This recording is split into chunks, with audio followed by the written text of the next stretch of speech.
Welcome back to the Lift Free and Diet Hard podcast. I'm your host, Andrew Coates. Join me along with industry leaders and friends on a quest to get more people through the gym door and eating and living healthier.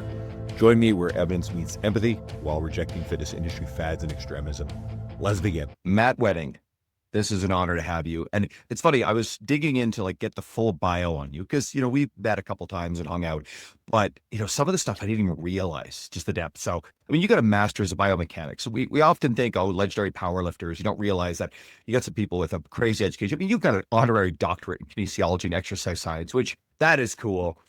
And then you've worked with professional sports teams, including the Cleveland Cavaliers. You've got relationships with major pro sports leagues.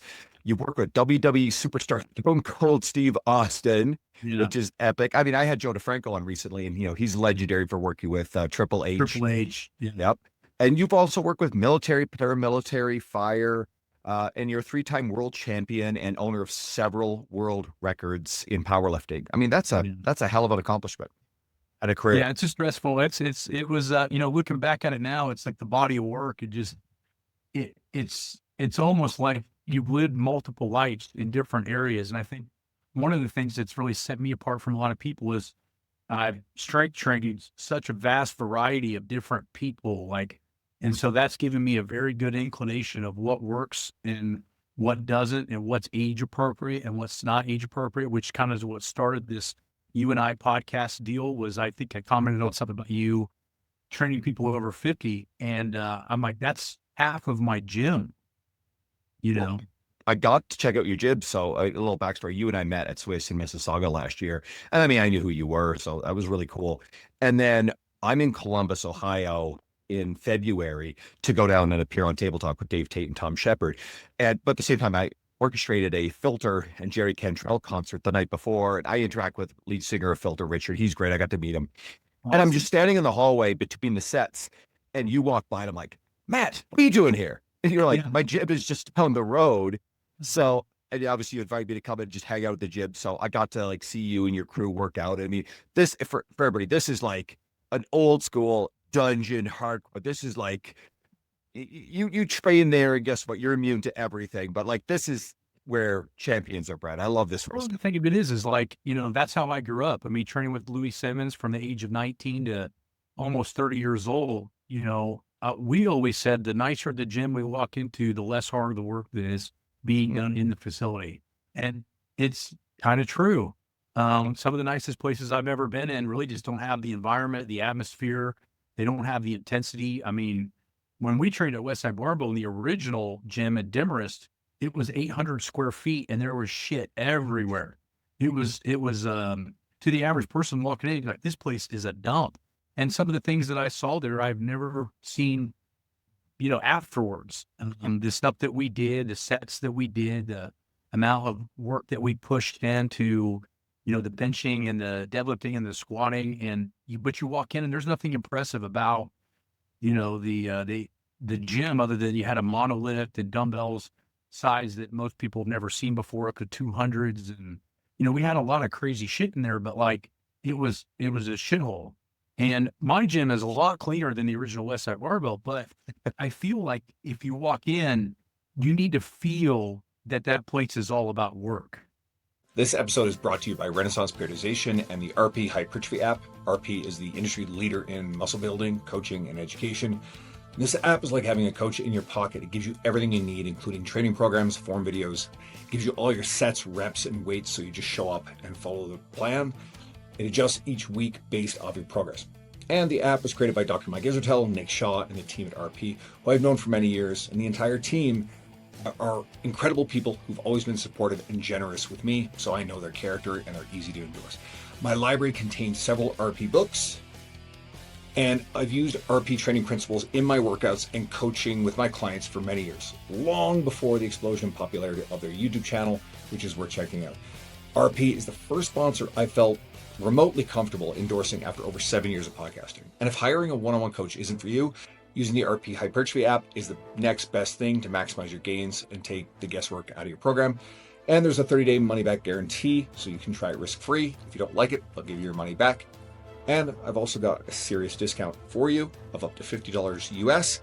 go to rpstrength.com/coats and use the code COATSRP, or go to the link below in the show notes, and that's rpstrength.com/coats. Use the code COATSRP. Well, what's impressive about environments like that are the people and what they're doing is what I've noticed. And I've spent time in old school bodybuilding gyms. I mean, that's kind of where I got my start. And it's, it's old brick, and, it's not as like polished. The equipment's older, but it's great equipment. Well, that's the key is I think a lot of people realize if you want something high intensity, and I've always been a big proponent of maintaining low overhead. I think in the fitness industry, you're going to have ups and downs. Like right now in America, the economy is not great. And I've seen gyms closing all over the city. There's a gym over on the east side that's probably, I want to say at bare minimum, 15,000 square feet. They're selling everything and closing.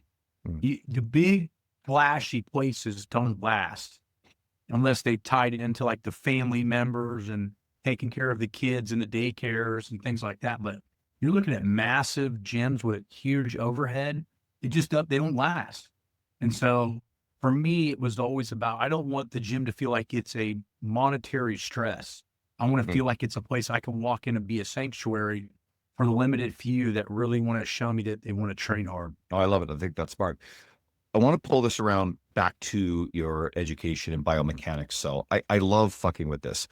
I call what we see mostly now on social media, and I think social media can be a very, very good thing, but TikTok biomechanics. I see a lot of stuff that I'm not always sure about the educational background of the people saying it.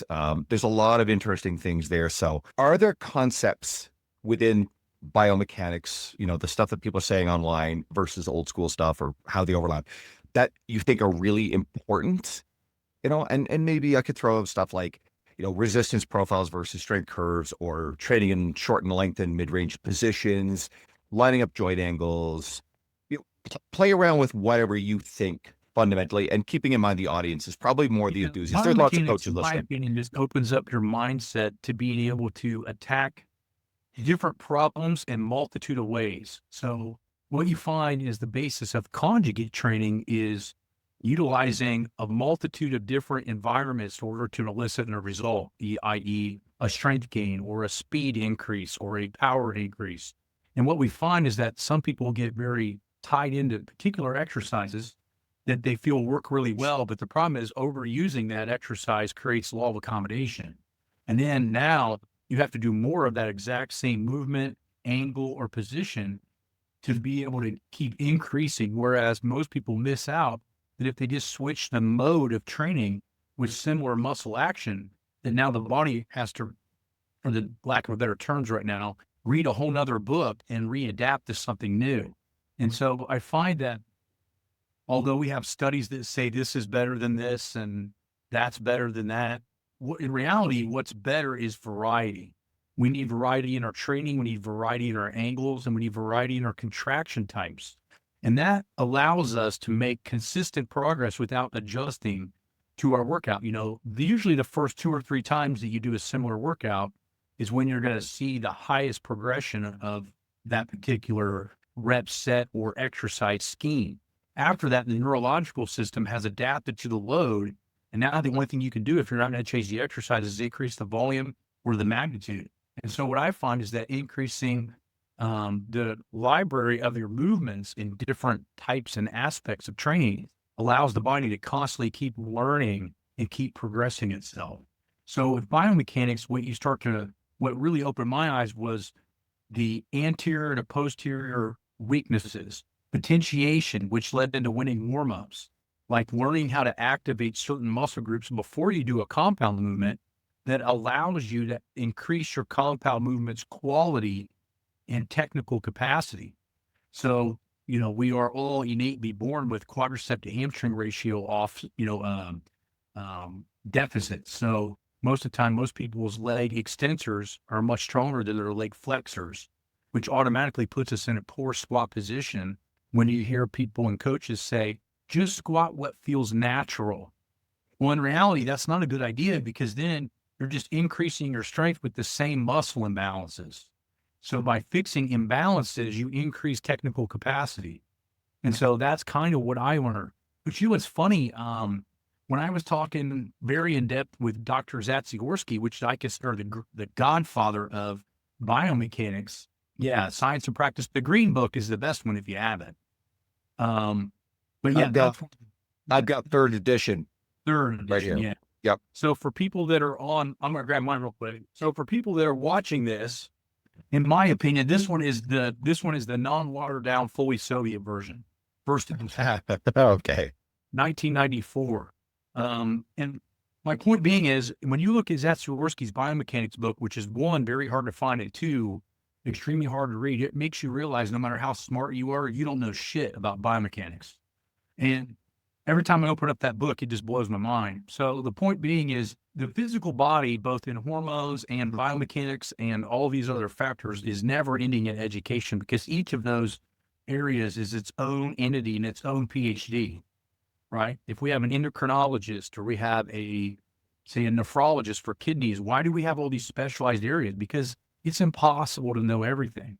And I find as a strength coach or a trainer, we tend to have a wide array of different expertises that go deep enough for us to make the general and sometimes slightly specific injuries or movement patterns better. And so it's a constant learning process, which for some people is agitating and stressful.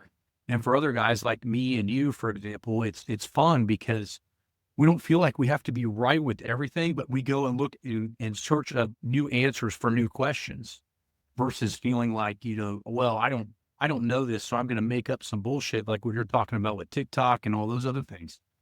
And the hard part with it now is the academia has gotten so soft that, just having a PhD or just having a master's degree, in my opinion, in this field is just not enough anymore. You have to have what I consider three pillars. One is education level. Two is strength level, if we're talking, let's just say powerlifting, strength level. And then three, how long were you able to sustain that strength level? Because if you're only good for 6 months or a year, you don't necessarily have to know what you're doing. You could just be a freak. But if you are good for 10 straight years or 20 straight years, you have to know how the body adapts in ways. You have to understand deloads and recovery. You can't train 100 miles an hour, which is another big problem we have in the field, is everybody's selling intensity. The David Goggins and all these other people, which there are some advantages to that. But the problem is that you can only train as intensely as your passive tissue will allow the body to adapt, because muscle is only one portion of that issue. And that's when you start studying, like I said, with biomechanics, you start studying fascia, ligaments, tendons, cartilage. Those things, I think, have just as much to do with biomechanics as muscular action, because they're usually oftentimes the limiting factor to your progress or your injury.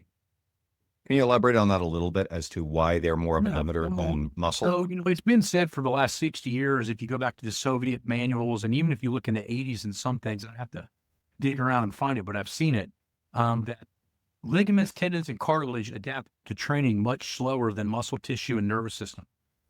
But a lot of people don't train that way. They think the muscle is the limiting factor. And so if you look at some, like a broad spectrum, there's, I can't remember the guy's name. It's like Vinjic or something. It's a weird foreign name, but he shows that what muscles gain in training takes 60 to 90 weeks for passive tissue to adapt. If we're not building in deloading, then we're not building in downward phases of training, we're not accommodating to those passive tissues. Furthermore, strength is sometimes often masked as being able to use kinetic energy better, i.e. stiff reflex. Like you notice, a lot of the best squatters are very quick rebounders. They can get out of the bottom and get out of there really quick. That's not really muscle action. That's more passive tissue action. And so a lot of times what we see as strength is oftentimes passive tissue kinetic energy storage. We can illustrate this with like almost any sport, sprinting being one of many, jumping in basketball, a lot of the quick stuff in baseball, football. A lot of that is like that tendinous kinetic energy. Like the best sprinters in the world, this is often said, and I believe this is fact-based, tend to have longer Achilles tendons. A lot of the Jamaican sprinters. Now I'm doing Panzer's new book. I think it's called Adaptable. And he actually gets into this a little bit, and whether he really downplays the book. One of the big things, downplays the role of genetics in a sense. But one of the things that I think is quite relevant is the shape and size of calves and Achilles tendons when it comes to your ability to produce force in maximal sprinting. Absolutely. So you look at something like the top NBA basketball players in the highest vertical jumps. Michael Jordan did not have large calves, but he had a 42-inch vertical or whatever the hell it was. The point is that stored kinetic energy in the tendons is oftentimes much more powerful than what the muscle can actually produce. The muscle becomes the controller of that kinetic energy or stretch reflex, not necessarily the producer. So when you're utilizing, if you look at Verkhoshansky's books on depth jumps and things of that nature, they're actually training kinetic energy and stretch reflex, not necessarily muscle action per se. So let's take this, because again, I want to make sure we don't get too high level, like the coaches will probably geek out, but the enthusiasts that want to be able to take this into general strength training, what are some of the things they can do? You mentioned potentiation earlier, where someone can go, I can add this to my training, and this is going to pay off in terms of, maybe reducing injury risk, but certainly like greater athleticism, just feeling better. And one of the biggest things you can do is, like the warm-ups actually came from an idea that I saw, a mixture of ideas that I saw. One, Vasily Alexiev, one of the greatest Olympic weightlifters of all time, used to swing a 50-pound kettlebell for 15 minutes before he touched a barbell. And that was the time limit in which I designed the initial warm-up. Then I was talking to Flex Wheeler about when he felt his muscle tissue got the most work and the most hypertrophy. He said, without a doubt, doing sets of 20 and 25 got him way bigger and thicker than doing heavier sets of 3s and 5s and 8s and 12s. I thought that was interesting and was also something I was ignoring as a power lifter. The next thing I saw in Borbiev's writings were that low to moderate intensity with high volume was very conducive for passive tissue resiliency and hypertrophy. So ligaments, tendons, and cartilage actually respond better to lighter loads under higher volumes. Well, if you look at Wenning warm-ups for 4 sets of 25, it fits all of those criteria. And so I started plugging it in, and next thing you know, I'm breaking world records again in my mid-30s at the time. So really, for most, not necessarily in your prime. So that's when I realized that the work capacity in GPP, or general physical preparedness, was a huge factor, not only being stronger, but being more resilient and more fit. Because what I find with my firemen, for example, my older populations, is the more capacity I give them, the more ability I can make them in strength and speed, regardless of age. But I think that it's a very high quality thought process to utilize higher volume parameters for beginners, intermediates, and people that are starting, if they have good coaching to where the technique, once it falters, a coach can say stop. Because maybe you look really good at rep 15, but by 16, 18, you're falling apart. You don't want to reinforce bad motor patterns. And so high volume has limitations as well. But I think the biggest thing that you can do, and if I don't know this person, I've never talked to them, you can never have enough hamstring strength. You can never have enough glute activation. And your rear delts and your rhomboids can never be strong enough, which are two muscles that I still don't think are talked about enough for maintaining posterior strength under anterior pressure. So if I'm doing a lot of pressing and mirror exercises that I can see in the mirror, the backside of the body is possibly twice as important because it's what holds you together. If you go to the grocery store, for example, and you see an old lady walking around, she's all hunched over and bent down. She didn't get that way from doing heavy deadlifts. Gravity did that. So I'm a huge proponent of making sure that in the gym, we have a 2 times back to front ratio to make sure that we're not only combating what we're doing in the facility, we're also combating natural aging process. It kind of makes sense, because implied in what you just said is, I grew up in this world, but we tend to train the interior stuff, the stuff we see. It tends to be the sexier, more visible stuff, right? Guys, it's chest, biceps, front and middle delts, quads, abs, you name it, right? Run it up and down. Over the years, I've loved back training. I just like back training. I try to keep my volumes of that higher. Now, I'm not personally convinced, and I think some of the more modern research points the fact, like the whole idea of joint centration, I'm not convinced that that's like a major injury mechanism the way that we used to believe. However, I think just logically speaking, the way you broke it down is the way that gravity plays on the body. And if we don't maintain, I think it's probably a product of classically, a lot of people just don't train these things as much. So it might be wise to perhaps overcompensate and increase your volume of the posterior body training. Absolutely. Because there's a lot of big muscles back there. It's a good way to put a lot of not just muscle mass on your body, which has got a very positive relationship with, long-term health, longevity.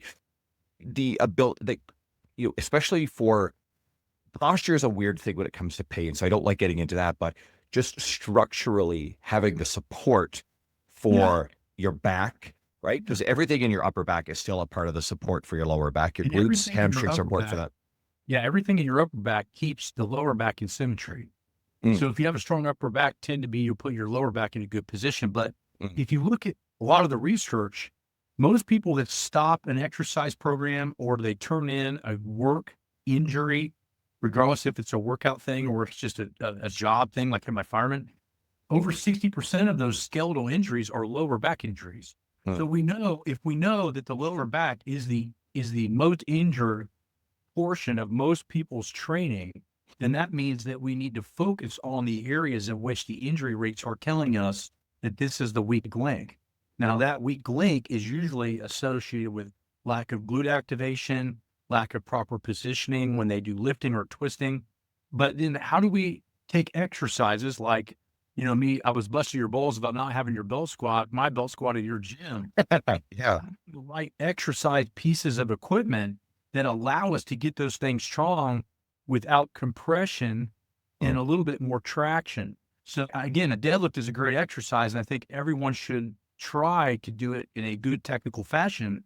But you build up a good deadlift by doing 45-degree back extensions, by doing reverse Kuipers, by doing belt squats, not necessarily just deadlifting or doing compressive style movements.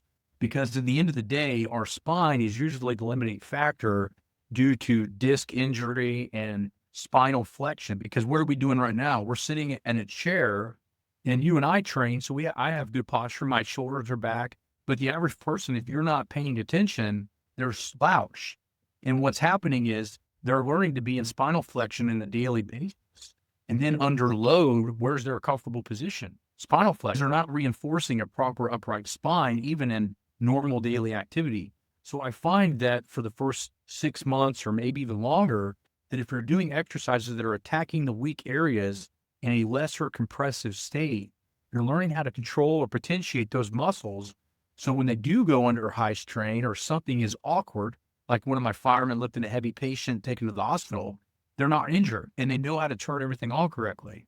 So those are all major biomechanical and neurological aspects to thought process and training, right? I actually hope everybody pulled a lot out of that. The one thing I want to come back to was with something like potentiation. So maybe the more like almost like plyometric stuff. Is there something that you think, hey, the general end user who just goes into the gym for, full body strength training can probably drop something in here that would be very valuable relative to how much they did it? I'm trying to figure out what you're asking the question. What you mean? Well, Plyometrics? Yeah. So, I mean, there's obviously PAP, but then, that's like doing some potentiation before you do a big lift for strength, but maybe something along those lines, or even just, you mentioned depth jumps earlier, right? So something that's, whether or not it's technically plyometrics, is people think, oh, jumping onto a box is plyometrics. Technically it's not, but guess what? Like getting people to jump sort of is good, but I would rather have someone jump and fully absorb a landing than jump onto a box, which is not as natural a motion. Well, it's not as natural, but what you find is jumping up to a box has far less impactive issues. So most people are not strong enough to withstand. And I'd have to do the exact math, but I think it's around 16 inches. So we're not talking very tall. When you land off a 16-inch jump, you're at 2 times the body weight. Okay. How many people do we know that can actually squat 2 times the body weight in the normal population?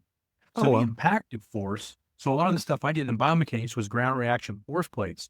And it was mind-boggling to watch people sprint and jump on those to see actually how much they weighed an impactive injury or impact at force, going, holy shit, they're putting 200 and 300 pounds of pressure at a 180-pound man in each foot, but they're scared to squat that, or they're scared to deadlift that. So what I find is that plyometrics tend to need to be a little bit of a strength base and a little bit of a weight control, meaning plyometrics may not be the best thing to do if you weigh 300 pounds, you're 35% body fat. So I would be very cautious on utilizing plyometric training for a general population that has not built a strength base yet. With small children, it's different because their body weight's not very big.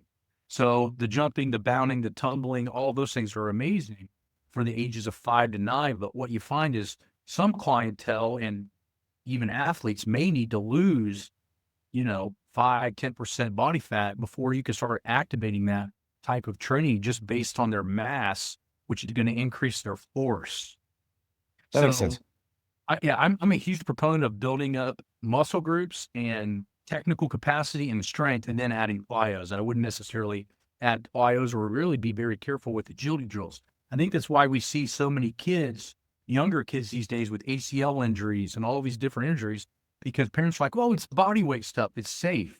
They have no idea what those forces are being applied into the ground from a force reaction plate. They would be scared to death to see half the shit that these little kitty Pop Warner, stuffs they're doing with these agility drills, and realizing that these kids are not strong enough to do that. And when you're not strong enough to do something, if the muscle can't handle the force, it goes to the passive tissue. And that's where you start having problems. Something that I found I started playing with, there's a few dimensions here. So I was listening to the Stuart McMillan appearance on Andrew Huberman. They were talking a lot about sprinting, but skipping. And so we're not talking about rope skipping a rope bilaterally. We're talking about, alternating strides. And if you are skipping or bounding on a single leg, you're not able to generate as much explosive force or height. And plus, I'm also pretty muscular and pretty strong, but I don't do much of this stuff. So I'm also, this is very important, graduating my volume and exposure to this.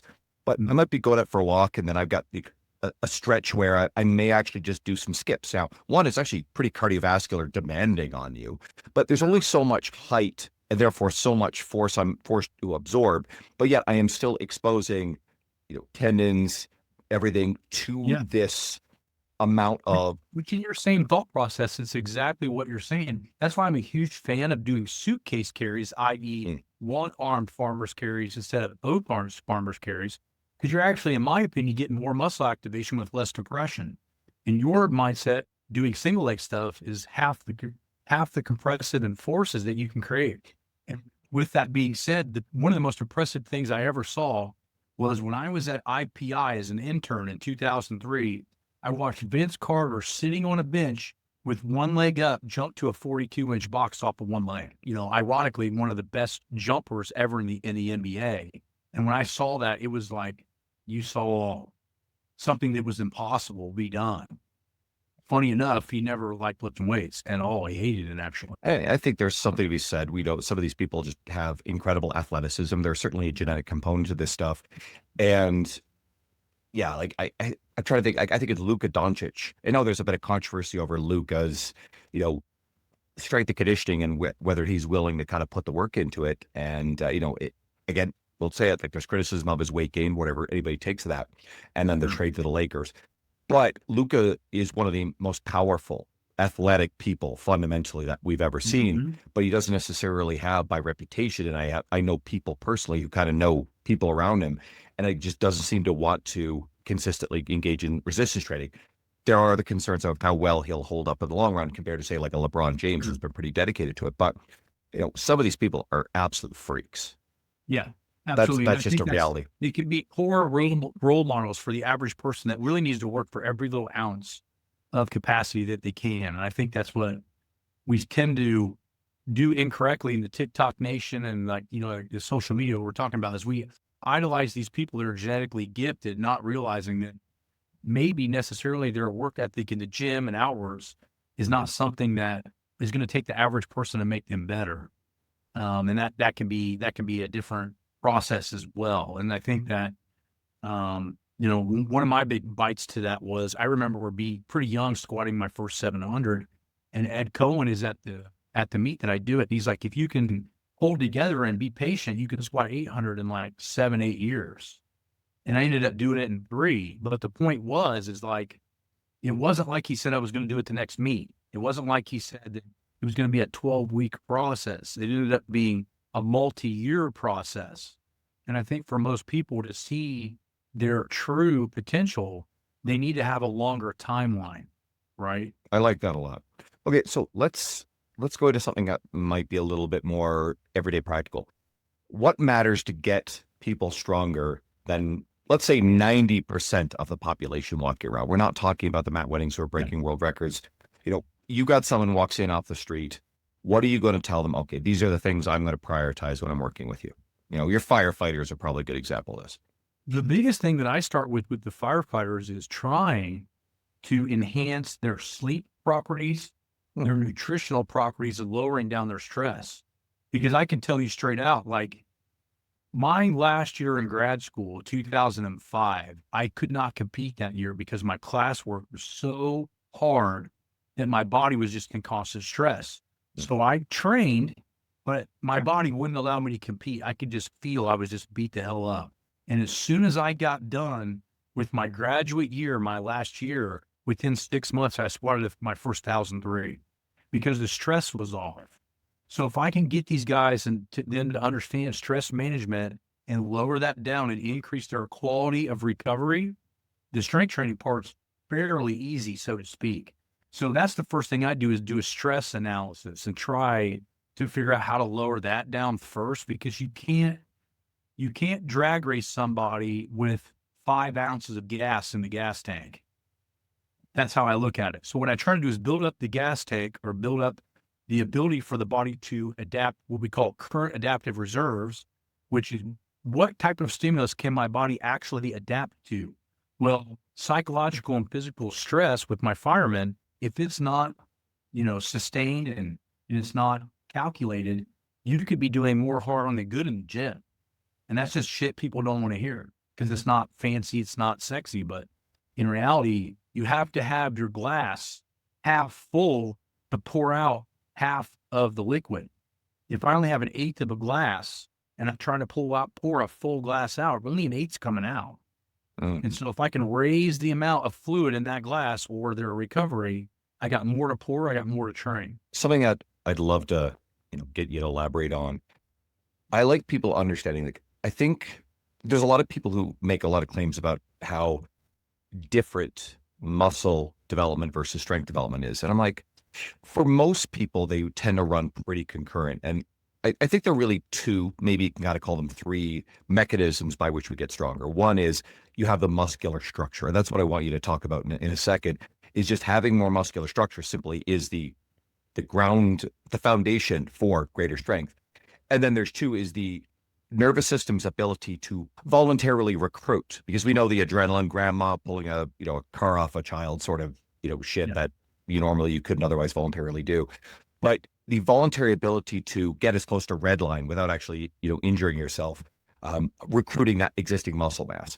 And I suppose that, like, almost at a starting point, a third thing that's really the second one is just the motor skill learning of, like, you are learning the skill and you immediately get better. It's like the client who comes in on day 1, set 1 and 2, they're kind of clumsy with something, but by set 3, all of a sudden their expression of strength is better. It's like, did you get stronger, build muscle between set 2 and 3? No. Did you learn how to do it? Yes. You figured out the motor pattern. So, what are your thoughts on the development of muscle as a baseline for the potential for greater strength? Well, it's absolutely true. And you follow the timeline almost to a T.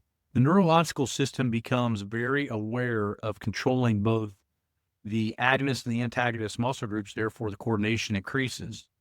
That automatically makes you stronger because you waste or leak less energy, and you're putting it in a more fine-tuned motor pattern, right? The next step is now the muscle can be activated on the right side, both agonist and antagonist. You're not wasting energy. Now the muscle fibers actually having to work. Then once the muscle fibers having to work for an extended period of time, it starts to, depending on what you believe, the muscle will first hypertrophy, and then hypertrophy to a point, theoretically, we might have hyperplasia. The other thing is too, if we train hard enough, we might be able to activate satellite cells, which are non-dormant cells in the fascia that can activate and actually turn into contractile tissue. that's not really proven other than in animal studies. But I think that we don't really change a lot of our structure from veterinarian to human muscle tissue, really under a microscope. Much of it looks fairly the same. And some of that study was done on birds when we cut part of their wing muscle off, and then we would put them in a heavy stretch and activation, and that muscle would actually regenerate through satellite cells.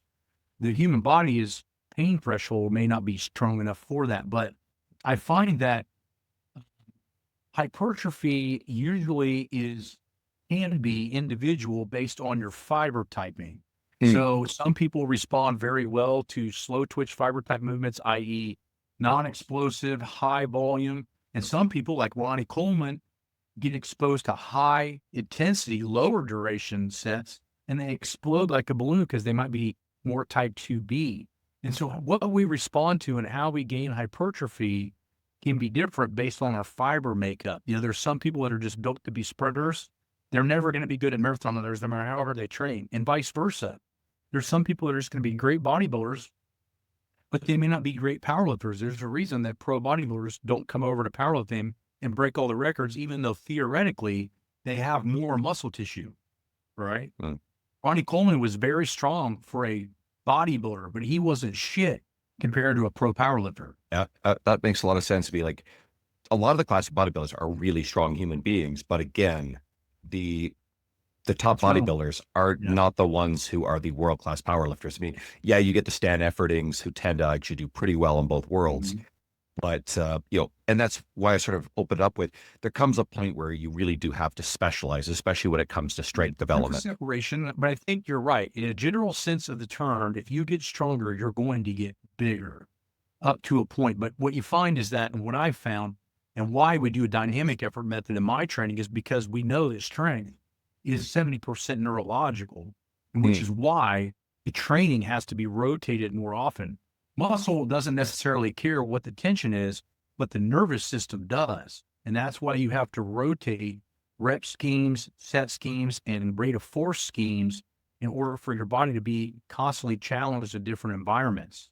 And so for females or people that are trying to lose weight while using resistance training, you might be better off utilizing various types of rep and set schemes, and also dynamic methods and maximal effort methods instead of focusing on just one thing, because your neurological system is going to be gaining most of that proficiency, and you're still going to gain some muscle tissue, but in my opinion, it's more transferable to the everyday world.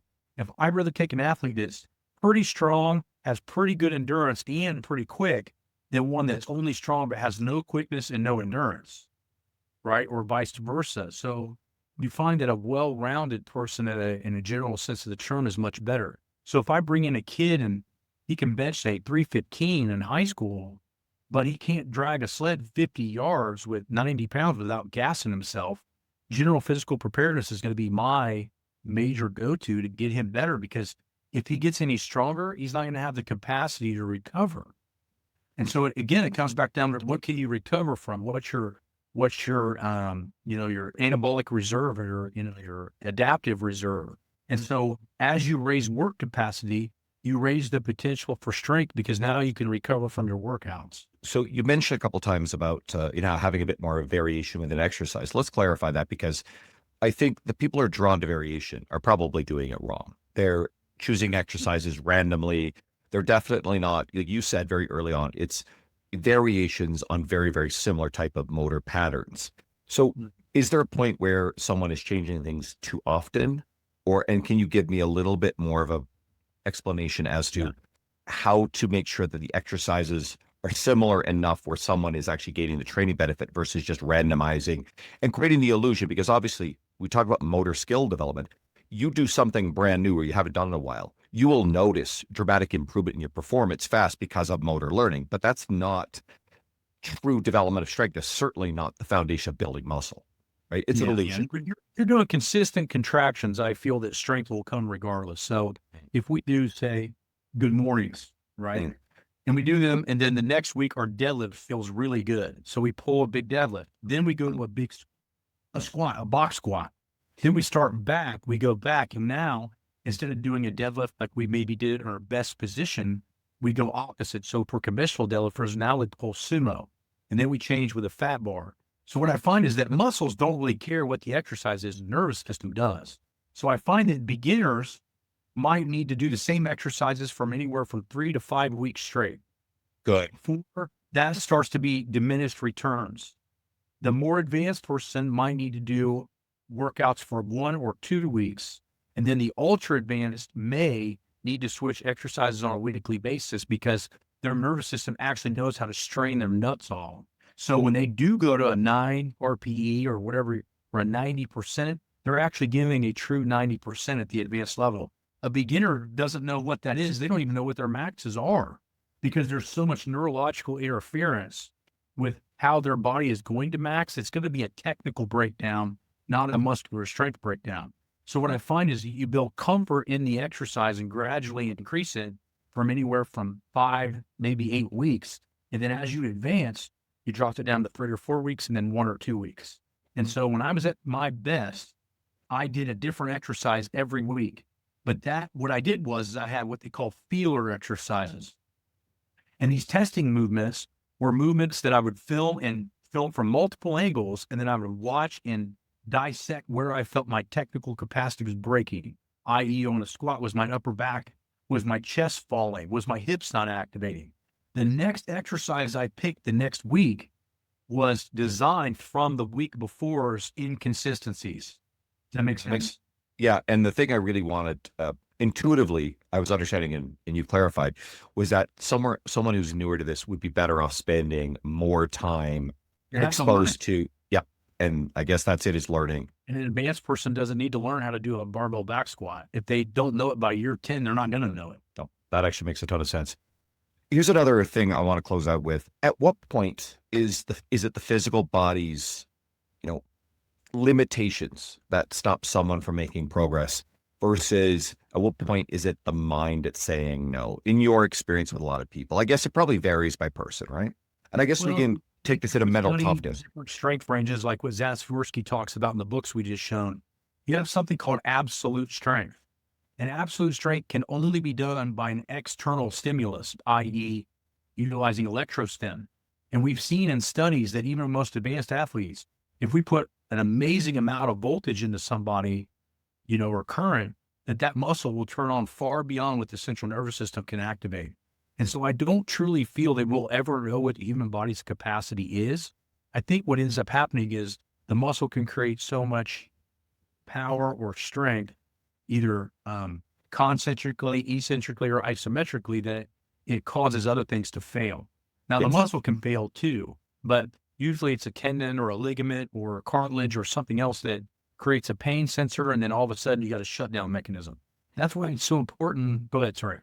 Well, I mean, there's a simple illustration of this in practice. It's the fact that we're stronger eccentrically than concentrically. If you get someone who cannot do a chin up or a push up, but you get them to do the eccentric, and I think the math comes in about like 30, we're generally 30 to 40% stronger than eccentric. So it's proof that concentrically we cannot produce as much force as we can usually pretty reliably and safely do in a negative lift, right? That's just an illustration of what you said. About it. No, everybody can bench the world record on the way down and come back up, right? Yeah. And so what I find is that I don't think we'll ever truly know the true capacity of what we can obtain from our, voluntary ability, but the top level athletes are really fucking close. We're talking like within maybe 2 to 4 or 5%, whereas the beginner athlete might be upwards of 30, 40% off of what is tolerable. And some of that's pain tolerance, right? Like it wasn't comfortable for me to pick up 1,200 pounds in squatting. Like I picked it up and my body wanted to snap an ass. And that's when I knew I had hit my mental limit, but also my body limit. That was the one squat that I picked up in 2011. I could actually feel my femurs bow. And that's when I knew that I didn't have the balls to push like that anymore. And switched over to raw and did well. But my point being is, usually neurological is the limiting factor, but you have to train long enough and hard enough to get to that 1 or 2% that's still left in the tank, because most people leave 12, 15, 20% on the tank, right? I firmly believe that every male may be not under like 135 body weight, but let's say even 155, every male can bench 315. If they want to do it long enough and smart enough. But for some people, they'll get it done in 6 months starting if they're just freaks. And other people, it might take 20 years. But everybody's capable of doing that. Now you're talking 400, 500, 600, no. But I truly believe that everybody, if they really wanted to train long enough, smart enough, and hard enough, with the right amount of recovery, can bench 315. Same thing with females. I think every female could bench 185 if they wanted to put the time, effort, and energy into it. I mean, barring someone that's built like 7 foot tall, meant to play in the NBA with a 15-foot wingspan. You know what I mean? But like the average person walking around, we see these videos all the time. Is it possible to bench 315 as an average lifter? Well, fuck yeah, it is. But are you willing to do it long enough to see it? Right. So I think that's the time, how long it takes to get to those limits is usually most people's limiting factor. If I tell somebody, hey, if they start up, say, a 185 squat, you can squat 405 if you've trained real patiently for 5 years. I don't want to do this for 5 more years. Screw that. I mean, that's the average person. That's why you see, in my opinion, that's why you see most people that are marketing fitness, 30, 12-week workouts, 8-week workouts. To me, when you sell something like that doesn't have a pre, during, or post plan to extend the time, it's almost garbage, because you can make progress in that amount of time, but what's the next step, right? And so you find that there's just so much marketing jargon around because everybody has such a short-term mindset. Is there anything that you found that will help with developing mental toughness that doesn't fall into if anybody's ever heard the stories of like this, there's a famous old coach, and he later apologized for this, and he took a bunch of football players decades ago out into the desert, and it was sort of a toughening up thing it was a college football program. But what it really turned out was, when they look back at it, the guys who stayed were just the guys that had no choice and endured brutal conditions. And some of the people who walked off turned out to, I think one went on to maybe like be military fighter pilot. And these are people who are very accomplished in life. So there is a bit of self-selection there for people, but are there practices where people can develop more grit than it's already innate without it tipping over into, just like you mentioned Goggins earlier, because I kind of grimace when you said Goggins, because I think that this worship of this, like just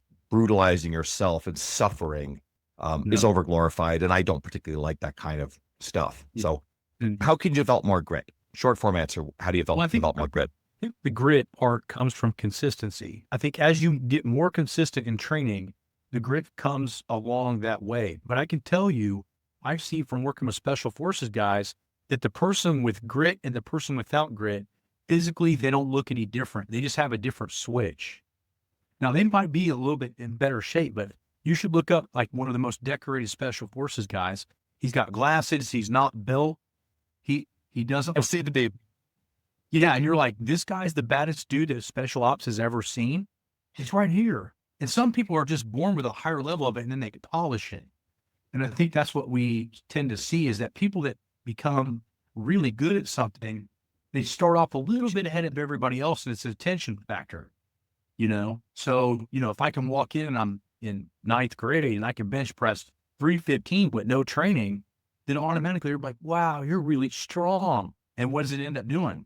It stimulates you wanting to get stronger, versus if somebody goes in and they feel weak, or they feel like they can't even run a lap on the track. You think they're going to go try to be a marathon runner? The chances are probably not. But I think that the goals get set too big. And I think that's a big limiting factor that we have right now with social media, is that everybody sees the best all the time. They don't see what it took to get there. And so they don't have the proper timeline. It's like, well, if I can't do it right now or tomorrow, I just don't want to do it because it's too much work. Right. And I think we exist in a world that there are ever more distractions. And it's probably harder, I think, to delay gratification, because I think this is the thing, is you have to put your head down, focus on the purpose, reasonable timeline, like you said, and be willing to delay the gratification or the being pulled into all of the very appealing distractions, right? Mm-hmm. And, some of that's designing your environment, right? I don't think willpower alone is the answer. I think that burns up pretty fast. But then being willing to put in the work. And I think this is like the fitness career and the consistency and success with, health promoting behaviors both shows up this way.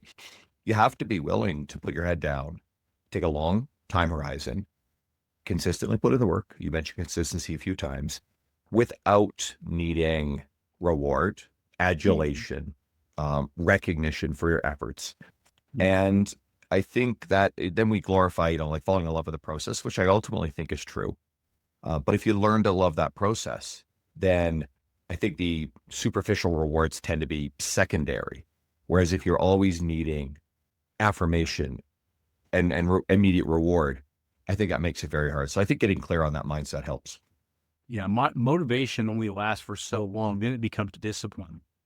And discipline lasts longer than motivation, in my opinion, from what I've seen in the last 30 years. Ultimately true. And, I go back and forth with this one because you get people who like shit all over motivation. Guess what? When it's there, use it. It's good fuel. It can push you.